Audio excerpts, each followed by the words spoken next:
you'll know it's time to hire when you're wearing too many hats.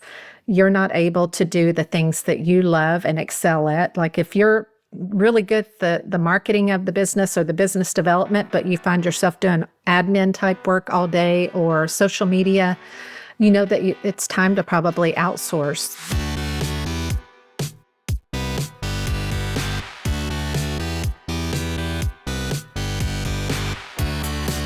You're listening to The Successful Bookkeeper with your host, Michael Palmer. Listen each week as inspiring guests share their secrets of success to help you increase your confidence, work smarter, and build a business you love.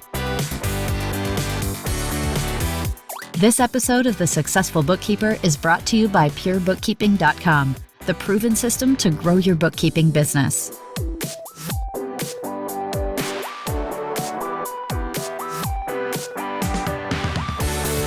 Welcome back to the Successful Bookkeeper podcast. I'm your host, Michael Palmer, and today's show is going to be a fantastic one. Our guest is the owner and founder of HireMyMom.com. Lesley Pyle, welcome to the show. Thank you so much for having me, Michael. Well, it is our pleasure to have you, Lesley. And before we get into this conversation of hiring my mom, tell us, please, a little bit about your career journey leading up to this point. Yeah, absolutely. So I had just finished my master's degree and had planned on climbing, it was in public relations, planned on climbing the corporate ladder doing corporate public relations. Then I got my first job. It was actually at a golf school in Austin, Texas, and I was promoting their golf tour clinics around the country. And it was at that job that I got pregnant with my first child. Still had every intention on going back to work. But something happened to me when she was laid on my chest after she was born, and something shifted in me. And all of a sudden I thought, oh, going back to work's not going to be as easy as I thought. So fast forward ahead, I finished my 6 weeks of maternity, kept my word, handed my baby over to daycare, and I went to work and cried every single day. So I soon realized that working outside of the home was going to be much harder than I realized. So this was back in 1995. I thought, okay, what if I could work from home part-time? Would they allow that? And no, they would not. Working from home was not really acceptable back then. And so, I talked to my husband. I was like, well, what if I tried to freelance and, bring an income that way? Because we were, a new family, first home, all of those things. So that's what I did. I began freelancing and slowly built up that business, launched a national online community for moms who worked at home. This again was 1996, so there was no social media. Internet was brand new to me, but I created this website as a way, kind of like a chamber of commerce, to help moms connect and learn how to do it, find opportunities. And I did that for about 14 years. When I noticed that, okay, it's becoming more acceptable to work from home, and I'm not the only mom who all of a sudden realized, oh, I would really prefer to work from home. So I thought, there's Match.com out there for people that are trying to meet their perfect mate. What if I created a website for small businesses to connect with mom professionals, or really anyone that was looking for remote work back then? And that was in 2007. So now that's what I do. I've been doing it for 16 years as a way for primarily small businesses, solopreneurs, bookkeepers, anyone who's looking to outsource or hire remote contractors or employees. Wow. What an interesting journey. And you started this very early in the whole scheme of things, mid-90s. Was, yes. I think, when Hotmail got invented, like early 90s, right? So you're just into and AOL.com and all that good stuff. That's right. So it was before even the people who knew what the internet was. You're figuring this out. And then I'd love to hear some more of just like the journey for you personally as a business owner, the ups and downs, some of the challenges, maybe the big ones that you faced growing your own business. Yeah, there were plenty of them because I was, a fresh college graduate pretty much. And my first degree was in journalism. My second one was in marketing and PR. And so I was really learning, as they say, building the airplane as I flew it. and learning as I went along. And so, I created that first website just teaching myself. And this was, way before it got complicated like it is today with all the coding. I bought Microsoft Front Page was the program that when you used to actually buy them in a box and put the CDs in your computer. And taught myself how to do that to create that first website. And as my business grew, and I had to try to figure out more things, that's when I was like, okay, I need a website developer because, to have a membership website, there was a lot more to it than I knew how to do. And that was probably my biggest and first real challenge, was finding a good website developer that knew what they were doing, that was honest, that was, reliable. And I went through a few that told me they knew what they were doing, but, it's like speaking Chinese. I just had to take their word for it because I didn't speak Chinese and I didn't understand all the complicated back-end structures and all. So that's probably overall in my career, that's been one of the most challenging aspects, is finding someone that knows how to do really, complex back ends where you have all these different features that have to communicate and talk to each other and work, and then just growing and, hiring that first team member for me was scary because I'm like, how do you do that? And how do you find someone you trust because they're not on site with you, And so that was, a learning time for me as well. And then as I learned how to do it, I thought that was part of the journey of launching Hire My Mom, is I thought, okay, my first hire was here in the US and then my second one was a Canadian lady. But it was great to learn all of those ins and outs, even before there were productivity tools and things like there are today that make a lot of it so much easier.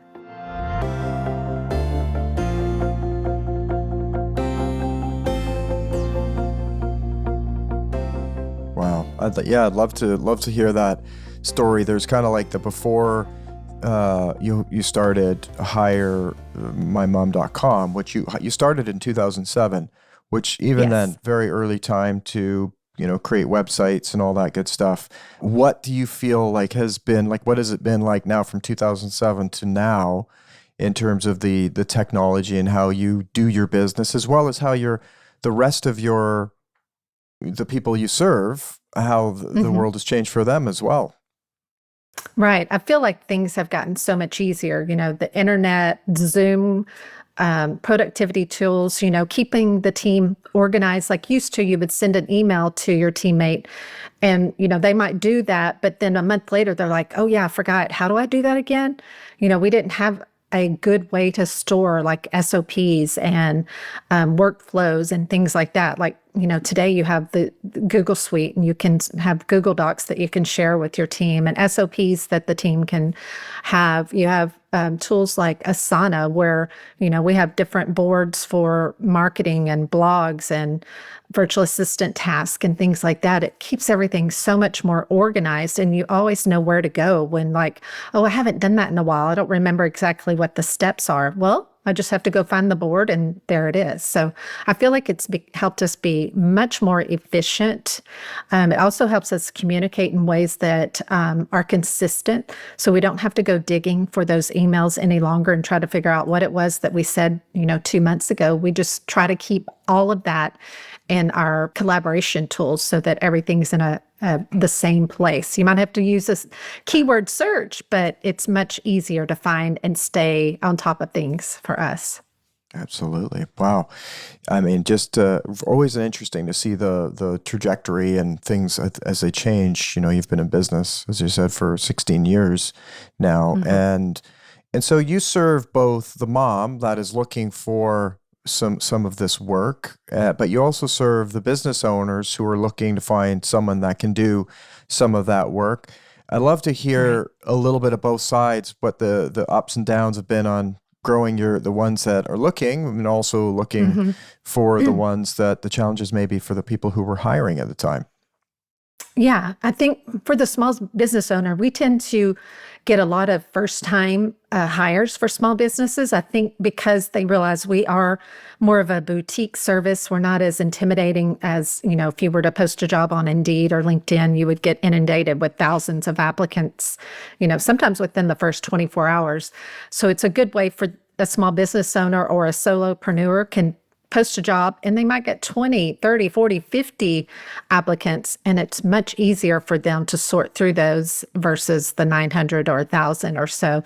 Because typically the small businesses that we serve do not have HR departments. It's usually the owner that's doing the hiring, and they're not necessarily well versed in how to hire. So we have lots of tools and resources on our website for that as well, because sometimes we get, emails like, how do I know I need to hire? I think I do, but I'm scared to. It's that, I've never done it. Am I going to be able to pay them and that sort of thing? So I always recommend, you'll know it's time to hire when you're wearing too many hats.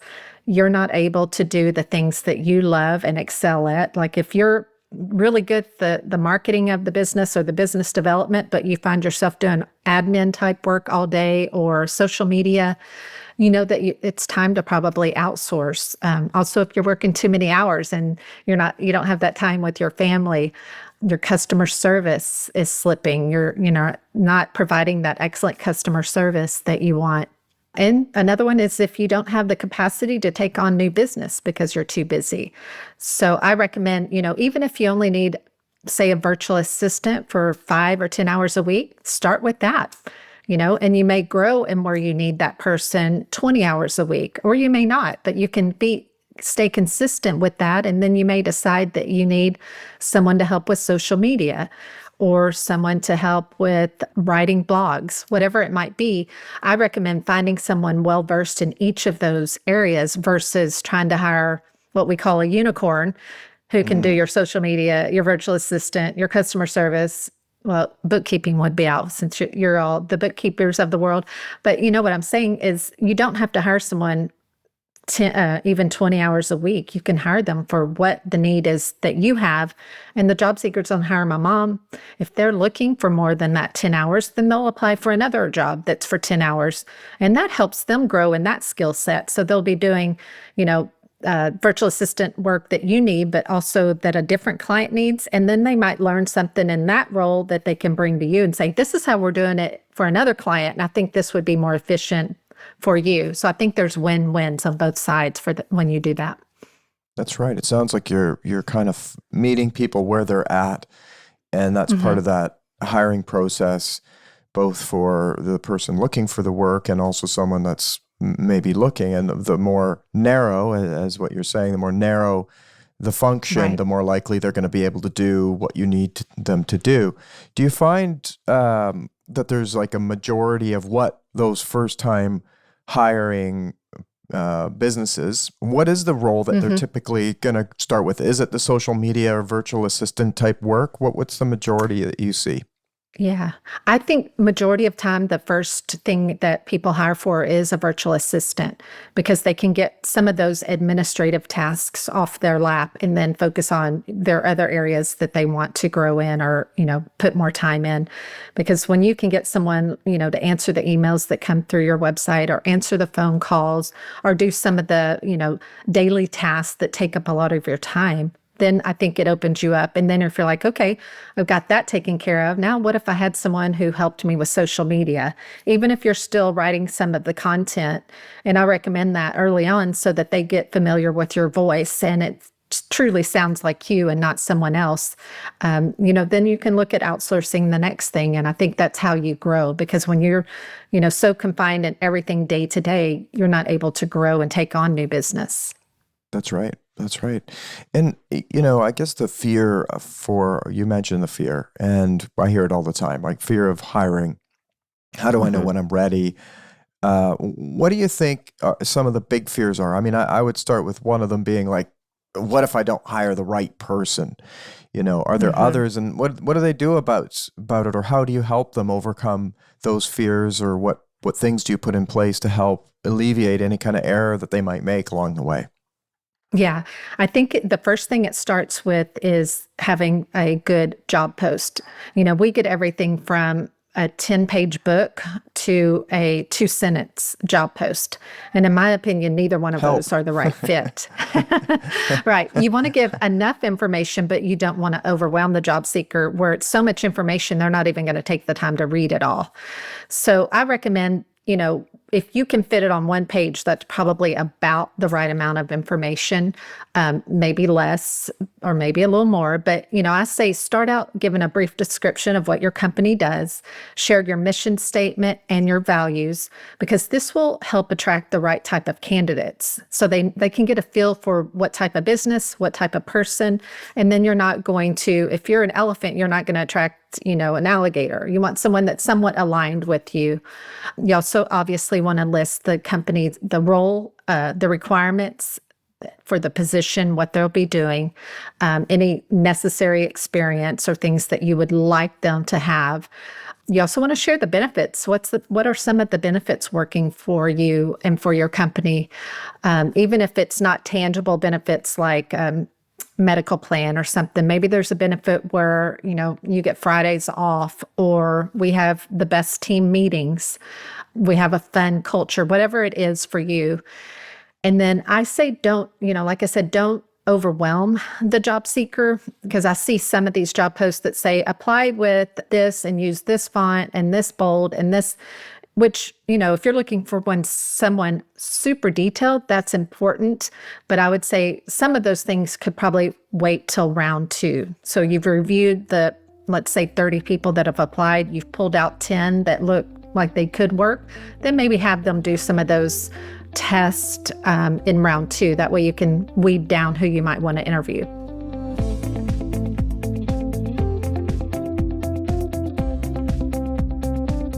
And that's a good question. I mean, they put this post up. Is there a component of putting the ad or, putting it in the correct space to find the appropriate people? Or is that what your tool does, is now we've got a post, the right people are going to find that post? Right. You want to obviously use the language, what you're looking for, the type of person you're wanting to attract.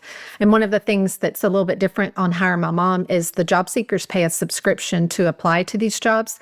So that's one of the ways we keep our job pool smaller, more manageable for the business owner, and helps the serious job seeker have more success in finding jobs. So we, recommend on their side that they put their, best foot forward. We give coaching on cover letters and resumes and interview skills, because we want them to wow the business owner and, put their best foot forward. So we do our best to educate and enhance both the business owner's ability to post the best job and the candidates to present themselves in the best way. And so we also, have some resources on some good interview questions. It's going back to your initial question on the fear of not hiring the right person. So once you've created that job post and it checks a lot of those boxes off, then it's important to ask the right questions and help weed out some of those people that may not be the best fit for you. So some of those that I think are good are, what interests you about this job? And that helps you see what their interests are and do they align with what you're looking for? What other virtual jobs have you held? What were your responsibilities? This will help them share, some of their experience and responsibilities working remotely to help you have a little bit more peace about, okay, is this person really going to do what they're supposed to be doing? Also talking about what they liked and disliked about those jobs. So sometimes you can get some nuggets there that, they didn't like this, and that's something that I would want them to do. So learning what they disliked and then learning what they liked. And you're like, okay, that's a really important thing that I want. So I'm glad that they like that. Then talking about disruptions, because when you work remotely from home, a lot of times you're dealing with disruptions. So it kind of helps you understand how they deal with those, what they like and dislike about working virtually, then how they think their skills and experience fit your particular job. So it gives them an opportunity to sell themselves to you and to see if you think that makes them a good fit. Also asking why they think they're the best candidate. And this one I love. What's your top tip for having a successful virtual working relationship? And so that's a good one too, I think. And then I like to have them describe themselves in 5 words. So if you're looking for someone that's a go-getter or assertive or someone that's productive, you can look and see, are any of those words, any of the ways that they would describe themselves. So those are a few of the things that I think make for good interview questions. That's great. Some great interview questions. And so now that we've got a post up, we have been able to evaluate, I guess, the second step, evaluate some that are coming in, maybe have a test of like, do something, send me an email to this specific, do these specific things so we can see that, do they pay attention? Are they worried about it? And then we've got a great chunk of questions to ask during the interview. And then now how do we start to narrow it down? Are there any tips around making the right choice for the right candidate? Right. I like to, once I've completed the interviews, I like to review their cover letter, their resume. Obviously, I think some candidates are going to stand out in the interview, but I like to go back and look at their how they applied and make sure, okay, these two people perhaps are the ones that stood out the most, and which of them stood out the most on paper. And then if I'm still uncertain, I'll do a follow-up interview, and ask some more questions like, what was I not quite sure about this candidate, or where was I thinking she might be or he might be lacking? And you might even ask someone else if you have other team members to be on that interview too, and they may, get a feel for that person or notice something in the interview that really stood out positively or negatively. Very interesting. And now I'd love to hear about how someone that is hired through your organization, they're now working for somebody. Is there tips on do you recommend how they work with each other, how to make the most out of those relationships when they're hiring? Do they pay through you, or is it now a relationship that's just between the business and the person that they've hired? Yes. So once they find their perfect match, then they are no longer associated with Hire My Mom. So we do not take any commissions from the job seeker or the business. So we're not a headhunter or a staffing agency. We're just a platform where you find your match. And so there is the fee to post a job and there is the fee to apply for the job. So that's where it ends for us. So once you do make your hire, I always say it's really good to have a successful onboarding so that your candidate feels comfortable and you feel comfortable with them. So some of the things I recommend is, schedule that kickoff call to welcome them in. And you may or may not have any other team members on that call, but it's definitely an option. That's where I would share a little bit more about the business, your values, your goals, your typical client, how your day-to-day business works. Discuss what training will look like, if they'll have to do some training to work with you, who will be doing that training. Share where the SOPs are, any documentation that they will be using, how they'll access them. Also establish preferred methods of communication. So I mentioned, we use Asana. Some people just use email or, Slack, Trello, Voxer, Basecamp, whatever it is. Make sure that they are familiar with that and have an account set up. And then, of course, you have the paperwork and all the things that go along with hiring someone, whether that's a contractor or an employee. So the independent contractor agreements, if that's the case, or an employee contract, if you have one of those, the tax forms, employee handbook, if you have anything like that, banking information, obviously, for when you pay them. And then I recommend some kind of shared Google folder where you can access the team members that you have and keep all of their documentation in one place. Wonderful. Some great tips. And when it comes to the Hire My Mom, for them, you mentioned they pay to belong to this pool of people. Right. And do you try and validate them in any way, or how do we know that they're a mom? Being a little facetious, but yeah. I'm just curious. I get that question often. We don't require them to be a mom, but obviously when I began this, it was my intention to help moms who were looking for remote work.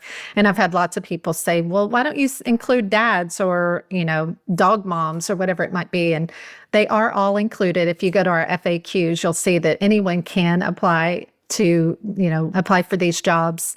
We don't discriminate in any way. So, Yeah, anyone's welcome to apply. As far as vetting them, that is up to the person who hires them. So we are able to, for the most part, kind of weed out the spam and the people that aren't seriously looking for jobs. I understand that there's a lot of that on some of the bigger Yes. websites where it's bots and different things like that. So one good thing about it for the business owner is they can do a free trial, but in order to sign up, they do have to have a resume and they do have to upload it. So it's not as easy as some of the other websites. So you really have to be intentional and want to work. So in my 16 years of business, I've only had one business owner complain about someone that was kind of scammy.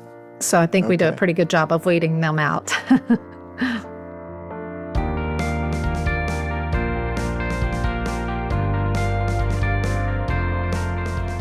Yeah, I think it's an interesting one. I mean, anytime you have sort of a pool of people that you can say have been vetted in some way. Now, the vetting is that we know they paid money, they are interested, they're committed, they are looking for the type of work that your community probably has a majority of, and it's successful at connecting, right? So it becomes more valuable, and you're getting rid of a lot of the noise that's out there, and something that's absolutely free. Anybody can rock up and apply for a job.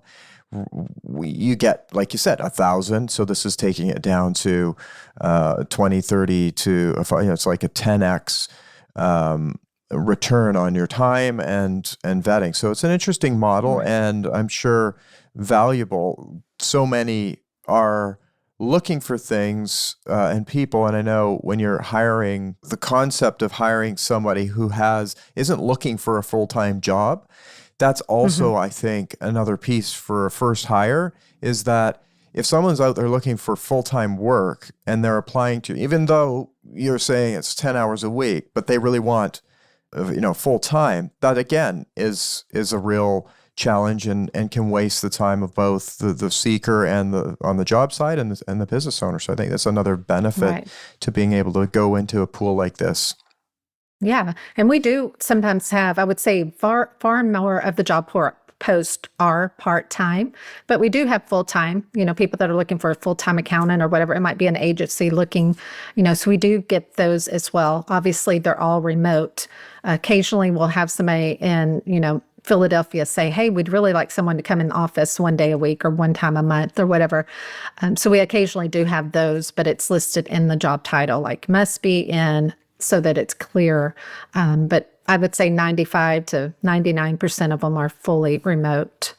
But then also going back to your question on, the fear of hiring for the first time, a couple of other services that we've begun offering because of that, not only for the fear, but just the time constraint, is we offer a concierge service. So those small business owners that are too busy or just don't like hiring, we have HR specialists on our team who will basically do that for you. And then they'll present you with the top 2 or 3 candidates that fit what you're looking for. So I've used it myself because I'm like, I really need help in this area, but I don't have time. My calendar's kind of full. So it's been really a huge benefit to be able to provide that service, kind of the, done for you service for those small business owners that just don't have time or just don't like to do it. And then we also created a course for those small business owners that are a little intimidated by it or really want to do more research before hiring. So we have a Hiring Made Easy course that's, I think it's 5 modules, just to kind of walk you through all of that to help you feel more confident in the hiring process. Very cool. Very cool. Very helpful. So this is great. So interesting. I'd love to know some trends that you're seeing right now or in the last little bit that are either surprising you or that you're noticing are different than what you've seen in the past. And also on that same theme, what you see coming, do you see changes or different things happening in the market? Yeah. One of the things I've noticed is, there was a real trend for people to hire overseas virtual assistants and things like that.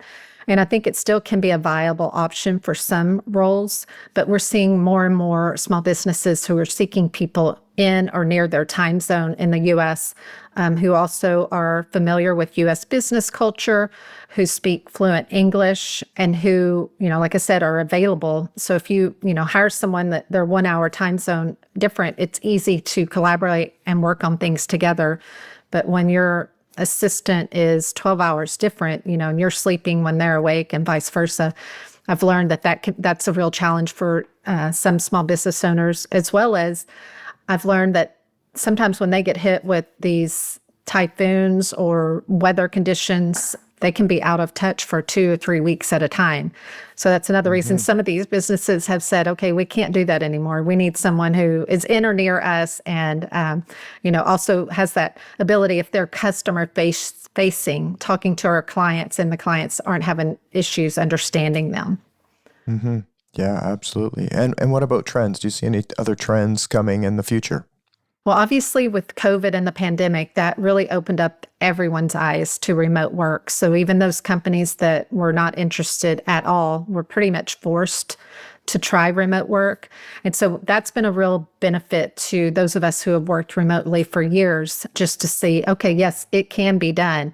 Now, is it the best solution for every company and every role? No, I think there are some companies that feel like they work better when they are face-to-face. They can have meetings face-to-face, collaborate face-to-face, but not everybody feels that way. And it obviously isn't a requirement. So I think it's just interesting to see if that's going to continue, where remote work continues to grow. Very good. Very good. Very interesting. Yeah, it's amazing all the changes that have occurred. Sounds like you've created a wonderful business to help people who are looking for work, but also the business owners that need to find it and don't maybe have the time to do it, or maybe are a little bit afraid to do it. And this is a great opportunity for them to take advantage of that. Yes, I agree. Thank you. Yeah, wonderful. Well, this has been an absolute pleasure to have you on the podcast. On behalf of our listener, I want to thank you for your generosity in coming on the show and joining us today. Well, thank you. It's been my pleasure. Absolutely. And with that, we wrap another episode of the Successful Bookkeeper podcast. To learn more about today's wonderful guest and to get access to all sorts of valuable free business building resources, you can go to thesuccessfulbookkeeper.com. Until next time, goodbye.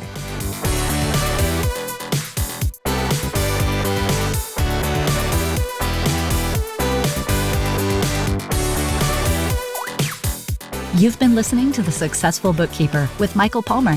For more information and to download the resources mentioned in this episode, please visit us at thesuccessfulbookkeeper.com. Thank you for listening.